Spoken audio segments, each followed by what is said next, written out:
Ya, kembalikan pada diri kita. Nah biasanya kalau sudah baik, nanti kebaikannya akan menular.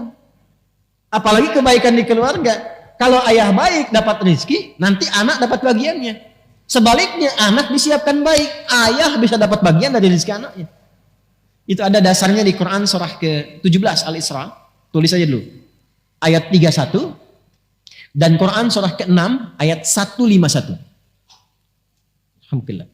Quran surah 17 ayat 31. Sudah? Wala taqtulu auladakum khasyata imlaq, ada? Baik, itu Quran surah 17 Al-Isra ayat 31. Nanti kebalikannya Quran surah ke-6 ayat 151, 151. Sudah? Nah, catat aja dulu. Catat dulu ya. Nanti ada ayat dalam Al-Quran memberikan kesan begini, petunjuknya. Nahnu narzuqukum wa iyyahum dan nahnu narzuquhum wa iyyakum. Ada rizki yang Allah titipkan lewat orang tua, nanti nyambung ke anak. Ayah bekerja, anak dapat bagiannya.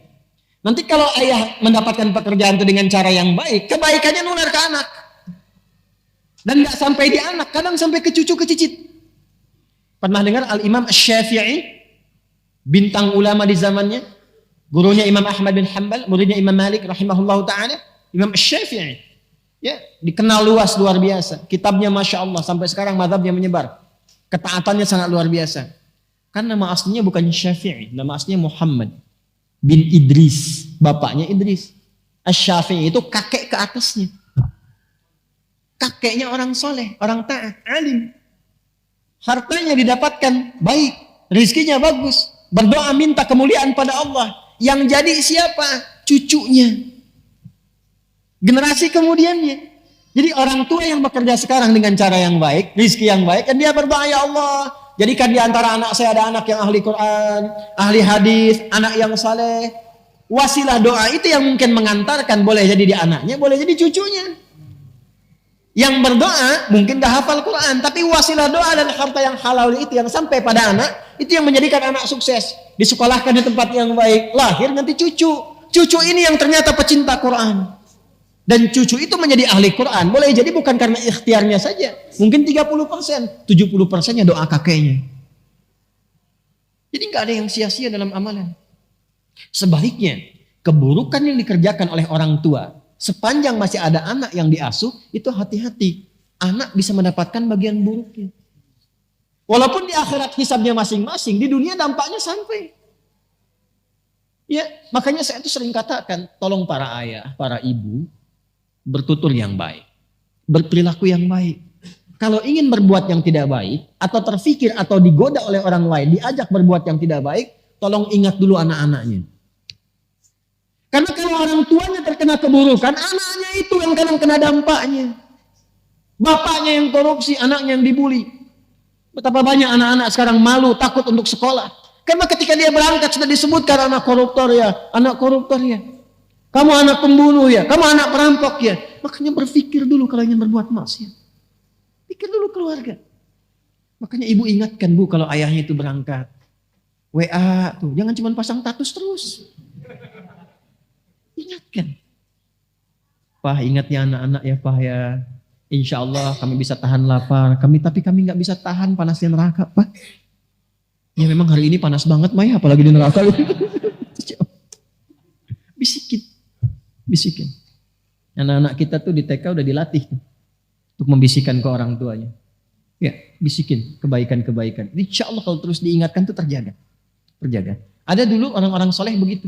Jadi kalau setiap suaminya kerja, istrinya membisikkan. Seperti tadi, terjaga dia.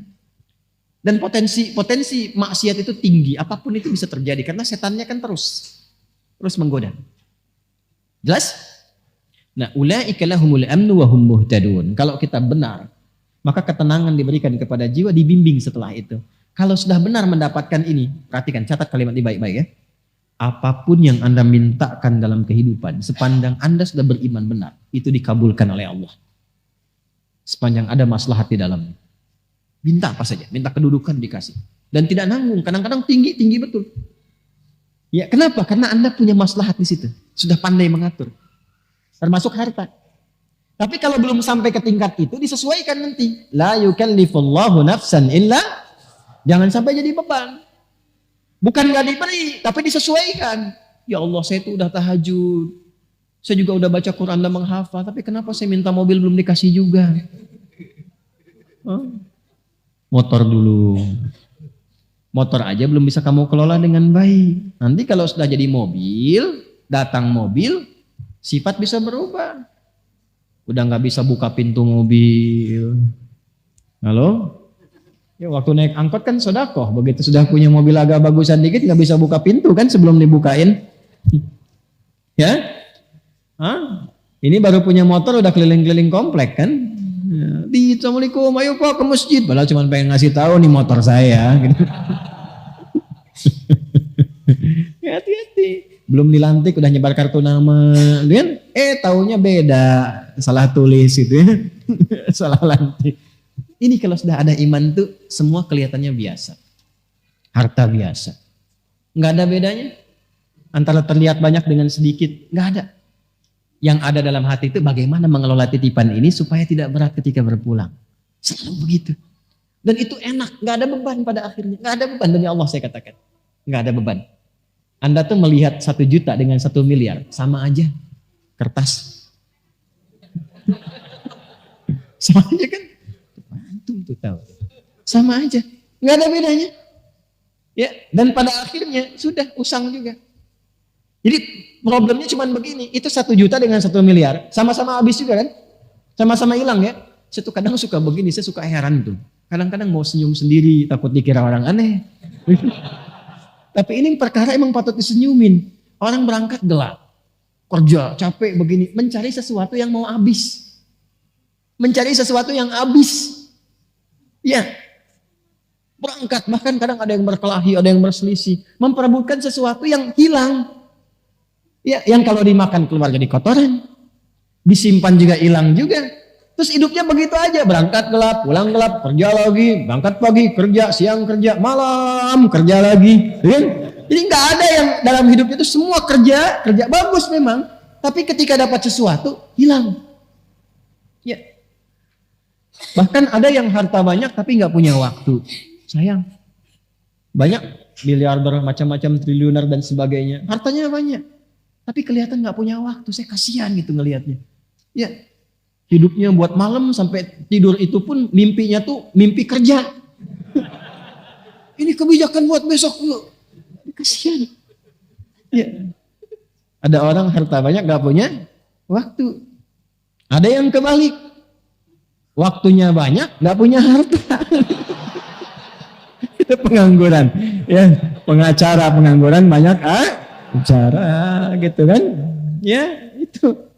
Waktunya banyak, tidak punya harta. Ya, sedikit. Ada lagi yang sedikit harta, sedikit waktu. Itu yang tipe-tipe pekerjaan terbatas. Yang dapat salary terbatas itu. Yang belum akhir bulan udah habis gitu. Ya, berangkatnya kan gelap kan, berangkat gelap, dipaksa kerja gini, belum akhir bulan habis, nyicil lagi, utang lagi, gali lagi, tepuk lubang lagi, sedikit waktu, sedikit harta. Jadi dia punya sedikit untuk dirinya, tapi sedikit juga yang dia dapatkan. Ya, yang hebat itu kan banyak harta, banyak waktu. Itu kalau di teori marketing itu sleeping investor namanya. Di teori marketing dunia. Dia invest, tapi dia sambil tiduran, waktunya banyak, hartanya banyak. Tapi kan cara mendapatkan harta itu kerja juga dia kan. Makanya tarik ke marketing akhirat. Itulah orang beriman. Orang beriman tuh kalau benar imannya, waktunya akan banyak karena diberikan keberkahan oleh Allah.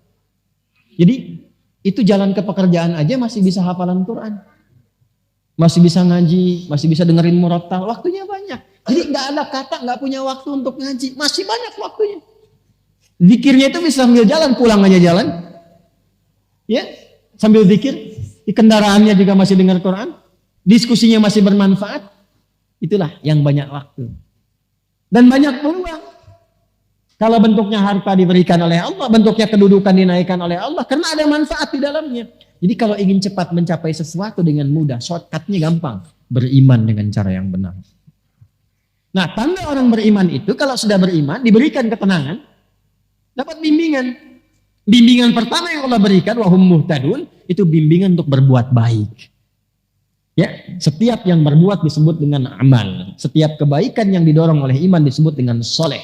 Amal baik yang dihasilkan oleh iman disebut dengan amal soleh. Karena itu di sini kalimatnya berbunyi wabashshiril ladzina amanu wa amilus. Itu yang saya katakan di awal, orang beriman itu pasti baik.